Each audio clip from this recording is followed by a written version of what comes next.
একটা গল্প মনে পড়ে গেল। একসময় একজন ফেরেশতা এসে এক লোককে বলল, আমি তোমার উপর খুশি, তুমি যা চাইবে আমি তোমাকে তাই দেব, তবে একটা শর্ত, যা তুমি চাইবে আমি তোমাকে সব দেব, তবে তোমার প্রতিবেশীকে দেব তার দ্বিগুণ। লোকটা বলল, একটা রোলেক্স ঘড়ি আমার চাই। ফেরেশতা তাকে রোলেক্স ঘড়ি দিয়ে দিল। প্রতিবেশী দুটো রোলেক্স ঘড়ি পেল। লোকটি বলল, একটা মার্সিডিজ গাড়ি আমার চাই। ফেরেশতা তাকে মার্সিডিজ গাড়ি দিল। প্রতিবেশীকে দুটো মার্সিডিজ দিল। একটা সুন্দর বড় বাংলো চাই। ফেরেশতা তাকে সুন্দর বড় বাংলো দিল। তার প্রতিবেশীকে দেওয়া হলো দুটো সুন্দর বড় বাংলো। লোকটি পরে বলল, দয়া করে আমার শেষ ইচ্ছাটা তুমি পূরণ করে দাও। কি সেটা? আমার একটা চোখ তুমি নষ্ট করে দাও, যাতে কিছু আমি চোখে না দেখতে পাই।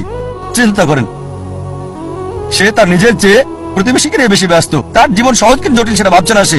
প্রাচুর্য কি দারিদ্রতা যাই থাকুক, সে বেশি চিন্তিত তার প্রতিবেশীর চেয়ে ভালো জীবন যাপন করা নিয়ে। এ কারণে সে ফেরেশতাকে বলল, আমার একটা চোখ নষ্ট করে দাও, যাতে প্রতিবেশী